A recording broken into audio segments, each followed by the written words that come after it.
Sir, we can start now. Sure, go ahead po.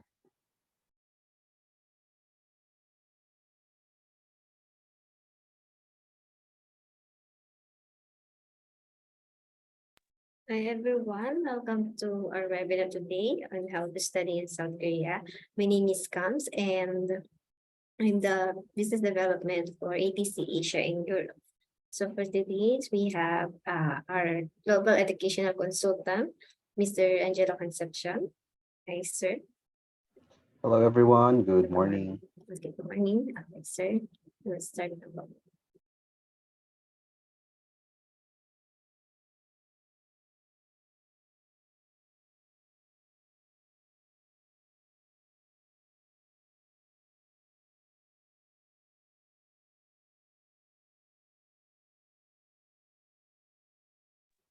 There's no sound, Toms. Hindi pa po. Ay, Okay, sorry. sir, No sir. sound talaga. My bad. Ayun. Okay, sir, yun na po ito. Oh, okay, okay. Yep. Sige. So we'll proceed to the direct slides na, no? Sige. Know more about the company? Your company? One nation na lagi. Hindi Sige, po, sige. okay po, sorry po. Sige. All right. Anyway, good morning everyone to those watching. Siguro let me turn off my video for now kasi yung internet connection natin. But first and foremost, I'd like to thank again once again ATC and Travel for hosting one of the programs that I handle. As previously mentioned, I am a global education consultant. So I handle multiple destinations worldwide, multiple schools worldwide in terms of studying abroad. And for today, we are presenting South Korea with Anakin Travel as our partner agent for today, right? So most of the Filipinos, when they study abroad, they tend to think about Canada, Australia, USA, or New Zealand as the next best destination. They don't see South Korea as a potential place for studying abroad, which is the biggest mistake I think that we are doing. So why South Korea? Next slide, please. Right. In Korea, it has one of the lowest tuition fee and lower living cost, of course, outside Seoul, na meron po ang isang destination. It is very important that for Filipinos to understand that when we study abroad, we must make sure that there is a return of investment in the long run. The Filipinos are very much migration driven. They wanted to make sure na kapag nag-aral sila abroad is may opportunities after studying. So that can be work and eventual PR pathway. All right. Admittedly, Canada always comes first in terms of PR. But if you're considering other factors like cost invested, yung gagastusin ninyo, yung makukuhang trabaho opportunities, I can confidently say si Korea is isa sa top options na meron kayo. So mas mababa ang tuition fee ng South Korea, plus you're studying at a university level and master's program ang isa sa main option nyo. In modern destination, ang inaaral niyo is a diploma level. Pihira ang master's kasi it's too expensive. In South Korea, you can direct for master's. If hindi pa qualify, you can go for associate, even bachelor's, or even just learn the language. So many, many options. Lower tuition fee by up to 50 or 60% even. Living cost is also very low. Add to that, South Korea lang po sa buong mundo as of now who actively promotes study abroad is the only country where you can support your own study. Okay? Meaning po, kaya nyo mag-self-sustain. Ang sometimes mistake po ng ating mga estudyante when they study abroad is they rely too much on the part-time job. Yes, pwede po kayo mag-part-time job sa South Korea. Depende po sa aaralin na level of study kung gaano katagal ang part-time job, right? If you choose to study a language only or the KLP program, Korean language program, you can only do your part-time job for 20 hours per week starting from the 6th month na nag-aral kayo. So dapat long term. If you study for an associate degree, pwede kayo mag-part-time for 20 hours per week pero should be in the industry na pinag-aaralan nyo lang po. So for example, kasi ang associate degree na ino-offer natin with Anicon is an associate degree in K-pop music and also K-beauty and makeup. Which means dapat po ang part-time ninyo is within those industries lang. So maybe kay JYP, I don't know, maging road manager kayo ng Blackpink. But you get the point. So dapat po connected. Pag bachelor's degree naman, pwede ka mag-part-time job ng 20 hours per week in any industry. Walang limitation. But the best thing is, if you are a graduate of a bachelor's degree and you can take the master's degree in South Korea, you can do a part-time job from 30 to 40 hours per week. So hindi na nga siya part-time. Full-time na siya halos. 30 to 40 hours per week, you are allowed to do a part-time job. And doon sa master's level po, I can confidently say you can self-sustain your study. Kaya mong bayaran yung sarili mong tuition sa second semester onwards hanggang makagraduate ka. We can do the math later on. It's quite tedious, of course, but we can break it down for you. The next step that you should do is sign up with ATC and do a consultation with me, right? Ibe-break down natin yung mapapakita ko po na definitely can self-sustain kayo. Okay? Then add to that, a common uh, misunderstanding when you study in South Korea is dapat ba mag-aral muna ng language. That's not true. Marami na pang university sa South Korea na go-offer ng English track program, meaning ang turo is in English. So you can start learning your degree at the same time while learning the language. Some of our schools that I offered is Namseol and Wusong University. The teaching is in English but yung Korean language is minsan sinasama sa curriculum. So you're basically hitting two birds with one stone. Okay. So you can immediately study in an English pathway, right? And add to that, of course, Korea is Korea. It's a modern destination, first world country with a very much preserved culture. Who does not want to go to South Korea on a student visa and expose yourself the opportunities available world for a worldwide level of opportunity? Next slide po.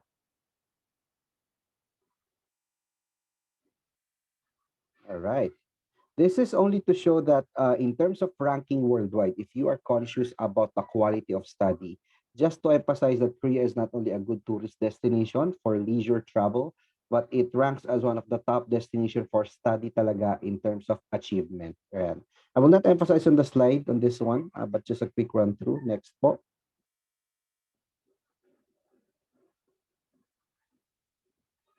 Yan, in terms of IT, ayan, support sa mga students natin. Mind you, ang information about studying in Korea can be found in their website. But here's the thing, having a professional partner like Anicon helps out in easing your application to South Korea. Okay, so ang maganda rin po sa South Korea as a study destination is the government really supports the international students. They do have job fairs, especially for mga international students, so hindi kayo mahirapan mag-transition from study to work. Next po. Kaya yung numbers po natin sobrang dumadami right now. Okay, so how to start and be in Korea, magmahal ng OPA. All right. Qualifications po natin, we do not have a clear age limit yet for South Korea, so maluwag pa po tayo. But of course, sa school walang problema, but sa visa, the older you are, the more documents lang you need to provide. It does not mean sasara namin ang pinto sa inyo. We may just ask more. Of course, we just need to defend that, right? So, no age limit. Financial requirements is very easy. Sometimes na ilulusot po ang bank certificate, but we will encourage our applicants to apply with a bank statement financially. Lahat po ng study abroad sa buong mundo requires a show money. In South Korea, however, medyo mas magaan siya. So we do require a bank statement. Bank statement po, ibig sabihin may running balance siya for at least maybe 3 months. The longer, the better. Maximum 6 months siguro. At least 900,000 pesos po. This show money can come from the student, self-sponsored, or can come from a sponsor po ninyo. Sponsor hanggat maaari is related up to second degree. What if meron pong company sponsor? You need to again to be consulted para ma-figure out natin kung ia-allow siya. Because that's not ideal, pero we will explore and suggest options on how you can do it. Alright? Then, ang minimum requirement is at least 12 years education para po mag-qualify. So, K-12 students, and of course, bachelor's graduates, or at least nakatapos ng high school siguro, baka pwede na depende sa level of study na aaralin. But ideally, at least 12 years of education. Kasi again, take note, you're studying different levels of program in South Korea. So, iba't iba ang qualification ng mga yan, right? In this slide as well, we are explaining the post-study opportunities. meaning ano yung makukuha ninyong opportunity after studying. In Canada, we always say meron silang PGWP na tinatawag wherein you can transition from study to work and eventually for PR. We also have that in South Korea. We just call it different, all right? So in South Korea, after studying, you can apply for a job-seeking visa that starts at 6 months and can be extended up to 2 years. Yung job-seeking visa basically is you're trying to find a job. Job-seeking is, I think, D10, if I'm not mistaken. That's a rhyme, right? D10, okay? Yun yung magiging visa ninyo, then hanap lang ng work. Gaano kahirap maghanap ng work? That is a common question. Ang sagot ko lang po dyan is depende sa inyo, okay? I can confidently say 100% maraming trabaho sa South Korea because I will not be offering this through Anicon kung walang trabaho. So maraming trabaho sa South Korea. Um, ang tanong is paano nyo lang ipapasa? Okay? Gaano ba kahirap ipasa? Hindi po mahirap as long as you're professional, you're knowledgeable. The usual preparation lang po sa job. Hindi pwedeng nagmamakaawa kayo. Is it necessary to learn the language? It's not necessary, but it's a big factor. May tulong lang siya. So, confidently speaking, karamihan ng students natin, or I would say as of now, lahat sila nagkaroon naman po ng trabaho. Hindi po nahirapan. Right?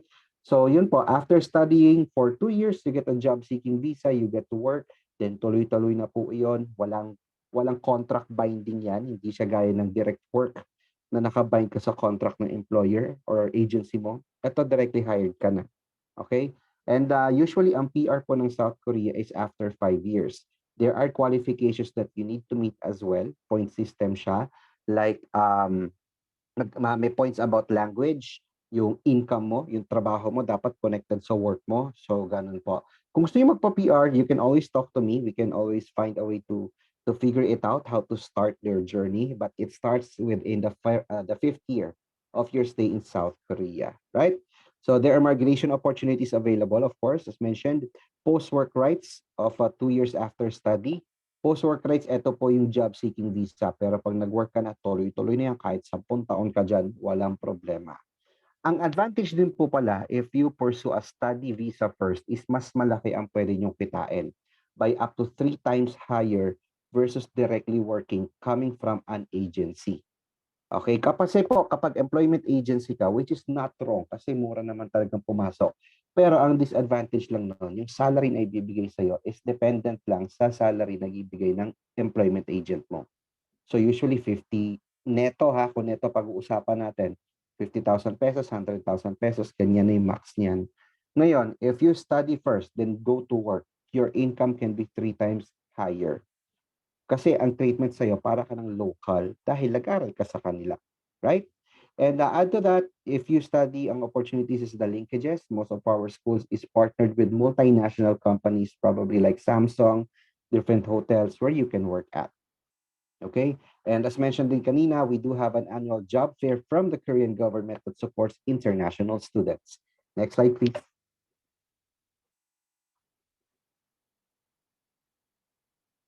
There you go. So the process, I'll leave this to ATC. Ang magiging tip ko po para hindi kayo malito lang is get assessed first.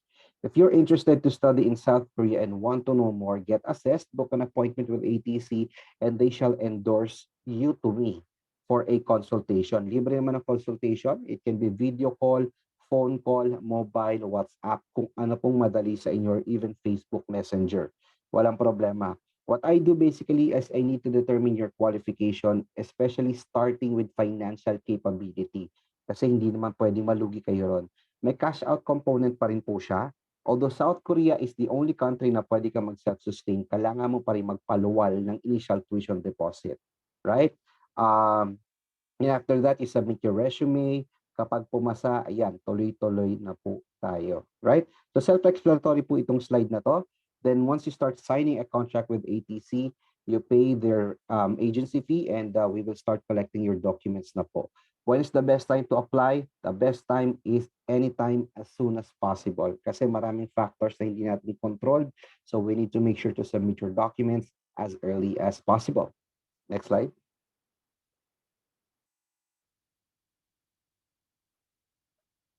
Yun. Ang intakes po natin is every spring or fall. Spring would be March. We are accepting applications for spring na rin po for 2024. And for fall, meron pa tayong ilang slots available for August or September. Right? So, although ang opening ng submission ng documents sa school is 3 months prior to the intake, is dapat po nagbibigay pa rin kayo ng documents sa amin beforehand. Kasi po ako mismo, pinapa-inform ko ang school to reserve a slot for you para malaman kung magbubukas ng seats. Right? So advance natin binibigay talaga yan. Ayan. Kaya ang timing na application po natin is 5 to 6 months before the start of the classes. Okay? Next slide po.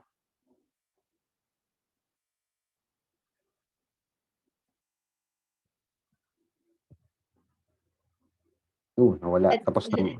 I think it's done na po. Yun na yun? Yung kinuha ni Iggy. Sige, probably we can discuss as well yung package cost on how much we have agreed to quote you pagdating sa cost ni Anicon Services, no?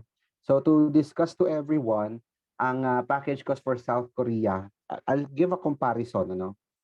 Let me show my face. Ayan. I'll make a comparison. In Canada, ang minimum cash out mo is around 350,000 pesos. That's minimum for a cheaper school. So cheap school in Canada would be in North BC, Atlantic, parts of Alberta. Yan ang mga mura. So ang cash out mo dyan, 350, including tuition deposit, visa, biometrics, medical, agency fee, wala pang airfare. Sa South Korea, ang babayaran mo for a master's degree study with a possible scholarship on the second semester or sometimes on the first semester, depende po kasi sa school. The cheapest would be 299,000.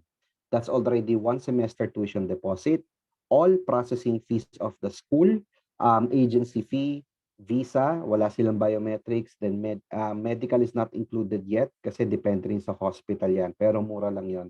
So wala ring airfare. So 299K lang po. That's already mataas na nga po yun. Okay? It can go higher depende sa i-require po ng school. But it is very affordable na po. Kasi yun lang ang babayaran nyo. Pagkatapos niya, pagkalipad nyo, wala na kayong babayaran iba sa school kasi maiipon nyo na siya sa part-time job. Assuming you study for a master's program. Right? So hopefully that's clear for you. May payment terms po ba? Yes, meron naman po. Once you start signing a contract with our partner agent, they will charge you a security fee. Pag na-charge na po iyon, tayo na po mag-uusap. We'll start collecting your documents through our partner. Right? Sige. Meron bang possible questions, Cams?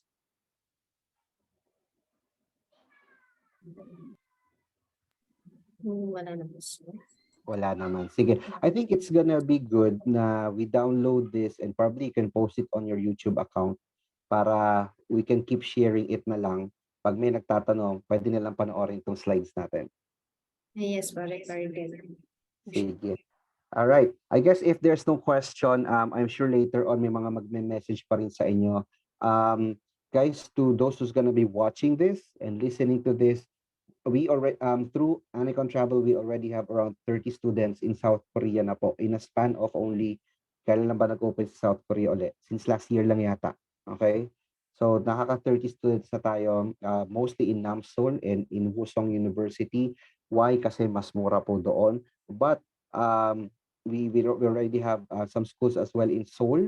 2 schools coming up that am working with Anicon at the same time. So 2 Seoul, South Korea school. So at least major area. Of course, ang pinakaiba po ng Seoul sa other provinces is it's a city. So medyo mas pricey ng kaunti. But Seoul is Seoul. It depends again on your preference. So as long as the expectation is aligned and you know what's going to happen, we'd be happy to assist you proceeding with your study program in South Korea. Okay? Thank you, sir. Thank you. Sige. Thank you very much, Team Anicon, and to everyone's going to be applying. I look forward to talking to you. Thank you very much, everyone. You have a good day. Happy weekend. Bye po. Bye-bye. Thank you, sir. Thank you, sir.